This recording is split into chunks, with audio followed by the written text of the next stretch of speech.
नमस्कार योगी, हरिओम. मी पूर्णिमा. आज मी आपल्यासाठी घेऊन आलेली आहे योगमुद्रा. योगमुद्रा योगमुद्रा असं याचं नाव काय आहे? योगमुद्रेचा आपल्या शरीरावर काय काय फायदा किंवा तोटा होतो? योगमुद्रेचे तोटे तर होत नाहीतच, पण याचे फायदे काय काय आहे ते आज आपण या सत्रामध्ये किंवा या व्हिडिओमध्ये आपण पाहणार आहोत. आता ही योगमुद्रा म्हणजे काय? योगमुद्रेचा मेन उद्देश काय? योगमुद्रेचा उद्देश आहे आपल्या शरीरामध्ये प्राण ऊर्जा साठवून ठेवणं आणि शरीराकडे ती सगळीकडे विस्तृतपणे पाठवणं, हा मेन योगमुद्रेचा उद्देश आहे. आता ही अशी योगमुद्रा जेव्हा आपण साधतो तेव्हा त्याचा आपल्या शरीरावर अतिशय सूक्ष्म परिणाम होत असतो. मुद्रा या शब्दाचा मेन अर्थ काय आहे? एखादी चिन्हांकित खूण किंवा एखादी मुद्रा किंवा एखादा शिक्का, राजदरबारी असणारा शिक्का, असं मुद्रेचं स्वरूप आहे. पण आपण जी मुद्रा पाहणार आहोत त्याचं स्वरूप आहे ते योगाच्या दृष्टीने, म्हणजेच हठयोगामध्ये मुद्रेचा शरीरांतर्गत एक विशिष्ट आकृतीबंध म्हणजे मुद्रा, असं याचं विस्तृतपणे उल्लेख आलेला आहे. तर ही मुद्रा कशी साधायची?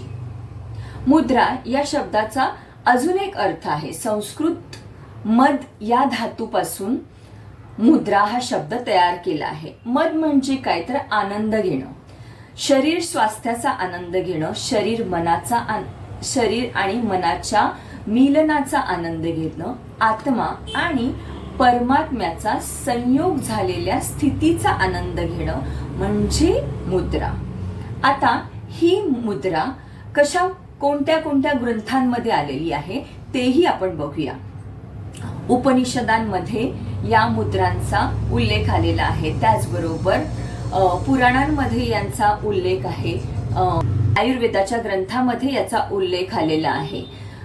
काही कमी अधिक प्रमाणामध्ये तांत्रिक ग्रंथांमध्ये सुद्धा याचा उल्लेख आलेला आहे. पण आपण जे बघणार आहोत जास्तीत जास्त या मुद्रांचा हठयोगातील हठप्रदीपिका आणि घेरंड संहिता याच्यामध्ये याचं विस्तृतपणे वर्णन आलेलं आहे. आता ह्या योगमुद्रा आपल्या शरीरावर काय काम करत असतात? ही योगमुद्रा आपण एका प्रशिक्षित गुरुकडून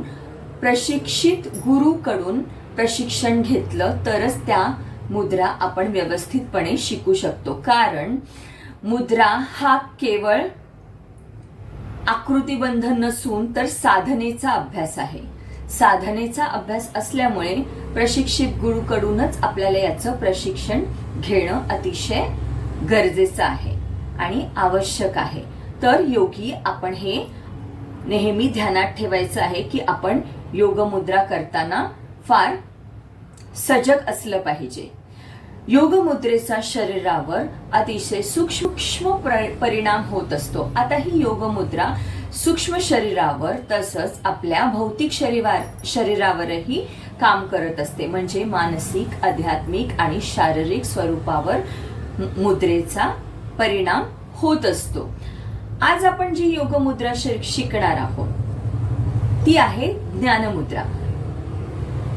पूर्वीही आपण ही मुद्रा पाहिलेली आहे, पण आज संपूर्ण लाभ आपण याचे पाहणार आहोत की या ज्ञानमुद्रेचे आपल्या शरीरावर काय काय परिणाम होणार आहेत ते आपण पाहणार आहोत आणि कशा प्रकारे ही ज्ञानमुद्रा करायची आहे. चला तर मग पाहूया ही योगमुद्रा, ज्ञानमुद्रा कशी करायची ते. मग आपल्याला अशा प्रकारे दिसते तर्जनी आणि आपलं अंगठा एकमेकाला जुळवून घ्यायचं आहे. बाकीची 3 बोटं जी आहेत ती अशी सरळ ठेवणार आहोत आणि आपली जी मनगट आहे ती आपल्या गुडघ्यांवर येणार आहे. अशा प्रकारे खूप ताणून घ्यायचे नाहीयेत आपल्याला, हात अलगद ठेवायचे आहेत आणि हे जी बोटं जी आहेत ही पण एकमेकाला घट्ट अशी स्पर्श करायची नाही. अलगद स्पर्श केल्यामुळे आपल्याला नाडी शुद्धी सुद्धा, आपली नाडी आपल्याला जाणवायला मदत होते, नाडी शुद्धी व्हायला सुद्धा मदत होते या ज्ञानमुद्रेमुळे. अतिशय सोपी आहे नाही योगमुद्रा, ज्ञानमुद्रा. अशा प्रकारे आपल्याला ही ज्ञानमुद्रा करायची आहे. आता याचे आपल्या शरीरावर काय परिणाम होतात? ज्ञानमुद्रेमुळे आपली आकलन शक्ती, स्मरण शक्ती, एकाग्रता वाढायला मदत होणार आहे. योगी अजून एक याचा अतिशय उपयुक्त परिणाम आपल्या फुफ्फुसांवर होणार आहे. आपली फुफ्फुस याच्यामुळे खूप जास्त छान प्रकारे कार्यरत होणार आहेत. त्याचबरोबर आपली मज्जा संस्था सुद्धा खूप छान प्रकारे कार्य करणार आहे. म्हणूनच तर आपली एकाग्रता आणि आकलन शक्ती, स्मरण शक्ती वाढायला मदत होणार आहे. या योग मुद्रेमध्ये आपला अंगठा म्हणजेच आपलं अग्नितत्व आणि वायुतत्व हे एकमेकांशी संयोग पावणार आहे. तेव्हा आपल्याला हे सर्व इफेक्ट आपल्या शरीरावर मिळणार आहेत. ही ज्ञानमुद्रा विद्यार्थ्यांसाठी तर अतिशय उपयुक्त आहे. त्यांचा चंचलपणा कमी होण्यासाठी आपण ही ज्ञानमुद्रा ओंकारासोबत करू शकतो. यासाठी मी आपल्याला माझा ओंकाराचा व्हिडिओ डिस्क्रिप्शन बॉक्समध्ये देत आहे, तो तुम्ही शेअर केल्यानंतर बघू शकता. तसेच आपण ही ज्ञानमुद्रा कोणत्याही ध्यानात्मक आसनामध्ये बसून करू शकतो. त्याच्यासाठी पद्मासन, स्वस्तिकासन ही दोन्ही आसनं सुद्धा आपल्याला मी डिस्क्रिप्शन बॉक्समध्ये लिंक देत आहे, त्याच्यामध्ये पाहू शकता. आता ही ज्ञानमुद्रा केल्यानंतर तुम्हाला कमीत कमी 30 मिनिटं या ज्ञानमुद्रेचा दररोज अभ्यास करायचा आहे.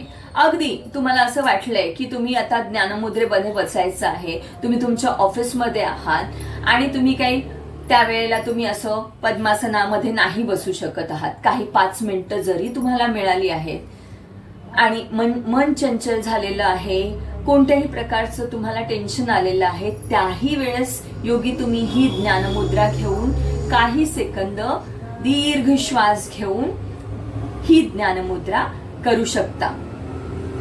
आता ही सर्वांग सुंदर आणि अतिशय सोपी ज्ञानमुद्रा सगळेजण करू शकतात. अगदी झोपून सुद्धा ही ज्ञानमुद्रा करता येते. जे पेशंट्स लोक आहेत, जे कोणत्या तरी आजाराने पीडित आहेत, असे लोक झोपून सुद्धा ज्ञानमुद्रा करू शकतात. तर ही ज्ञानमुद्रा आणि हा व्हिडिओ तुम्हाला कसा वाटला हे मला नक्की कमेंट बॉक्समध्ये कळवायला विसरू नका योगी. तर तुमच्या कमेंट्सची मी वाट पाहत आहे. तर आपण पुन्हा भेटूया आपल्या पुढच्या योगमुद्रेच्या व्हिडिओमध्ये. हरिओम योगी.